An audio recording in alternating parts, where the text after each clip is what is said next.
édition du journal, mesdames et messieurs, bienvenue à la une de l'actualité. C'est depuis le mercredi 24 juillet 2024 que l'inspecteur général de l'éducation nationale, Jacques Odia, a procédé à l'annonce du début de la publication, mais aussi aux données statistiques de chaque province éducationnelle. Et pour la session 2023-2024, et cette première tranche a consisté à la publication de lauréats suivis. Nous avons respecté notre échéancier. Nous avions dit à nos lauréats, aux parents et au public que la publication des résultats de la session 2024 commencerait aujourd'hui, donc en date du 24. Et c'est chose faite. La délibération a eu lieu aujourd'hui, sous la supervision de son Excellence Madame la ministre d'État, ministre de l'Éducation nationale et nouvelle citoyenneté.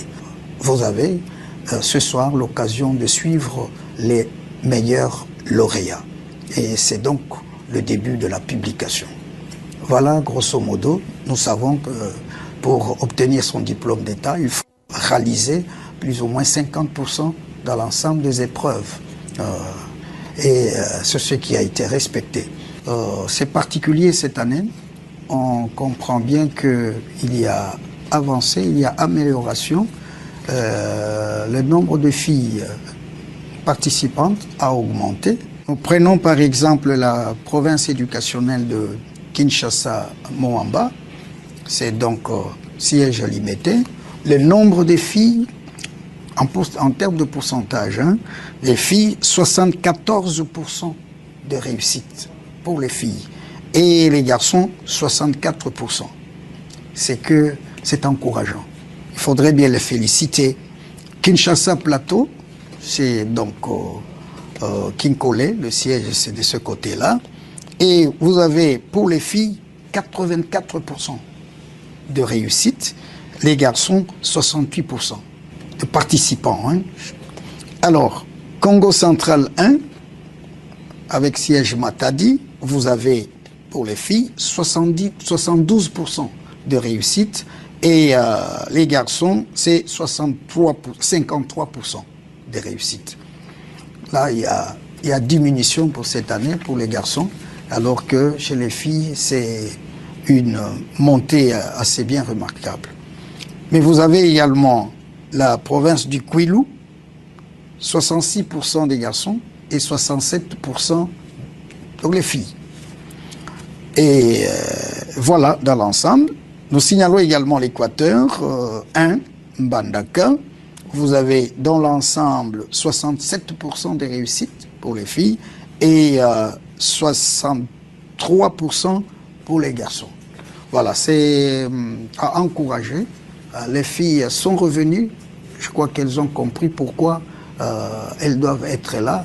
C'est la parité. Il faut nécessairement encourager les filles à aller à l'école. Nous avons l'habitude de publier les noms des lauréats. Il n'est pas bon de dire Monsieur André ou Monsieur Botolo ou Mademoiselle Anita est la meilleure lauréate de son option pour la province, par exemple, de Haut-Katanga.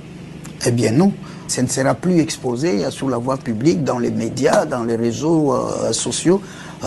Non, c'est pas bon, c'est pas protégé, c'est pas cela protéger la vie individuelle des personnes. Et ce soir déjà, on publie les meilleurs lauréats. Disons la liste. En commerce, dans cette édition, le ministre du Commerce extérieur, Julien Paluku, fait gagner le pari à la République démocratique du Congo à Washington pour organiser le forum AGOA 2025 à Kinshasa. L'objectif est pour bâtir l'image de la République et de distinguer la perception émotionnelle à la perception rationnelle, étant donné que la RDC est souvent victime à la première et solutions de données à la diplomatie économique par Félix Tshisekedi, tel que prévu dans le programme d'action du gouvernement turc. Écoutez, je vais prendre. C'est un grand pari pour le président, son Excellence Félix Antoine Tshisekedi, qui tient à redorer l'image du pays, qui tient à la diplomatie économique, qui tient à démontrer que la RDC n'est pas seulement un pays dont l'image est souvent ternie, mais c'est un pays qui peut aussi accueillir des grands forums. Et je suis heureux pourquoi? Parce qu'effectivement, je suis venu avec la candidature de la RDC aux côtés d'autres pays. Il s'agit du Nigeria, il s'agit du Rwanda, il s'agit de l'île Maurice, il s'agit du Bénin, il s'agit d'autres pays qui voulaient avoir ou abriter ces assises-là. Et chacun a présenté un argumentaire pour convaincre les ministres du commerce de l'Afrique qui sont éligibles à l'AGOA pour devoir abriter les prochains forums de 2025. Et donc l'argumentaire de la RDC a été construit autour de 5 grandes raisons qui ont été passées au peigne fin à l'issue desquelles l'ensemble des ministres du commerce de l'Afrique ont appuyé la candidature de la RDC pour abriter les prochains forums à Kinshasa, parce que Kinshasa, c'est la capitale de l'Afrique centrale. Kinshasa, c'est le cœur de l'Afrique. Kinshasa, c'est le centre d'attractivité mondiale. Kinshasa offre les meilleures conditions d'accueil.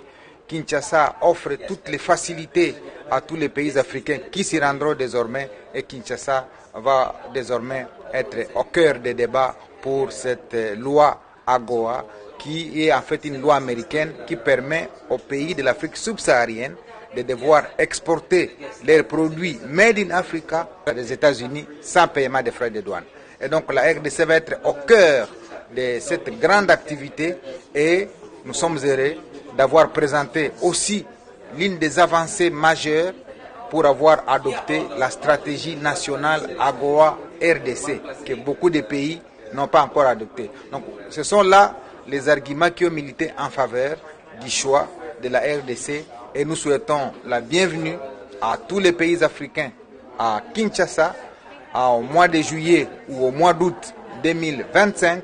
Nous allons devoir présenter les dossiers au Conseil des ministres pour que le gouvernement retienne la date en collaboration avec les autorités américaines. C'est donc un sentiment de satisfaction pour la RDC d'avoir gagné ce pari ici à Washington.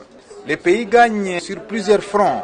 D'abord, le fait de changer davantage l'image. Le ministre de la Justice et garde du sceau, Constant Mutamba, a, au cours d'un briefing organisé le mardi 23 juillet 2024, où il s'est exprimé à la question concernant l'homosexualité en République démocratique du Congo. Suivez.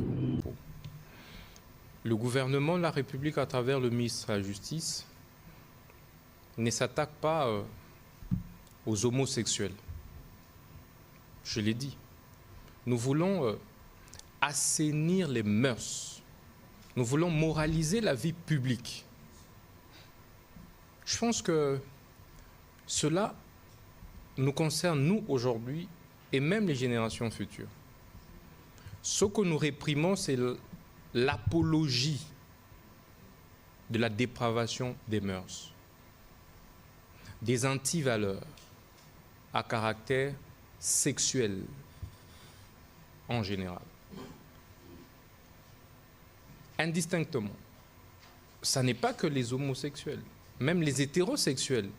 Il est anormal qu'aujourd'hui, nous retrouvions nos enfants, nos petites sœurs, nos petits frères, des jeunes, faire autant l'apologie du sexe sur les réseaux sociaux, sur les rues. Nous disons que si vous voulez recourir à des pratiques de cette nature qui dépravent les mœurs dans la société, il faut le faire dans vos maisons. Et sur cette question, les lois de la République sont claires. Il y a des infractions liées aux outrages aux bonnes mœurs. C'est le code pénal qui le dit. Donc nous ne sommes pas ici en train de parler de l'homosexualité ou quoi, non, pas du tout. Donc aucun homosexuel ou hétérosexuel ne sera arrêté sur la place publique simplement parce qu'il est. Parlons politique dans cette édition. La crise persistante au sein de l'Union pour la démocratie et le progrès social UDPS, aussi que l'ancien ministre de la Santé, Étienne Longondo, pense que la crise au sein de l'UDPS est une trêve avant la saute finale la semaine prochaine, tout en entendant les résolutions du comité de crise dans sa mission de bon office. Suivez. Combattantes et combattants, je voudrais vous informer que hier, j'étais invité par un groupe de collègues députés qui voulaient nous aider à trouver une solution par rapport à la crise que connaît notre parti actuellement. J'ai répondu à leur invitation et je leur ai fait part du bien fondé de la démarche que vous et moi, nous sommes en train de mener par rapport à la réorganisation du parti. Et je leur ai dit que nous estimons que le parti est mal géré et nous n'allons pas reculer jusqu'à ce que notre parti soit réorganisé. Ils m'ont compris et ils m'ont dit qu'ils vont aussi écouter les autres et après ils vont trouver une solution dans l'immédiat, c'est-à-dire cette semaine. Ils m'ont demandé de ne pas organiser des manifestations, d'observer une trêve et moi je leur ai répondu, j'accepte cette demande, mais il faudrait vraiment que cette semaine nous puissions avoir une solution. Sinon, le lundi de la semaine prochaine, nous allons recommencer avec nos revendications pacifiques parce que nous n'allons pas reculer. Et notre devise, c'est la réorganisation du parti ou rien. Je vous remercie. Changeons les chapitres à présent. Les agents du secteur diplomatique en colère menaçant d'organiser un sit-in en tiré indéterminé devant le ministre du Budget tout en réclamant l'application totale de la nouvelle grille barymique. L'enveloppe globale réclamée est environ 66 milliards de francs congolais, mais aussi de meilleures conditions du travail. Suivez. Nous, les banques syndicales du secteur diplomatique, nous allons appliquer la décision de l'agent de l'Assemblée générale du 10 avril 2024 et celle du 5 juillet 2024. La décision des agents était de sortir en grève, d'aller en grève sèche contre l'autorité politique, le ministre du Budget, pour la non-application totale de nos grilles barymiques qui sont en souffrance. Alors, en tant que leader, nous avons décidé de commencer par un sit-in à durée indéterminée devant son cabinet dès ce jeudi 25 afin d'obtenir gain de cause. Vous réclamez combien de... Nous réclamons 66 milliards de francs congolais qui du reste ne représentent rien pour la République. C'est même pas... Le marché congolais connaît une modification de prix depuis un certain moment. Cette situation est manifeste suite à un changement du taux qui varie jour le jour en causant une flambée exponentielle des produits de première nécessité. La population appelle les autorités de trouver les solutions pour pallier à cette situation. Le tout dans ces reportages. La problématique de la stabilité du taux d'échange sur les marchés congolais engendre une situation chaotique, surtout à ce qui concerne les produits alimentaires, étant donné que chaque jour qui passe, les francs congolais perdent sa valeur face aux monnaies étrangères, plus particulièrement les dollars américains. Cette situation alarmante la vie des Congolais qui constatent la hausse des prix sur les marchés, notamment les sucres, l'huile végétale et tant d'autres biens de première nécessité. Dollar ezaki na 28.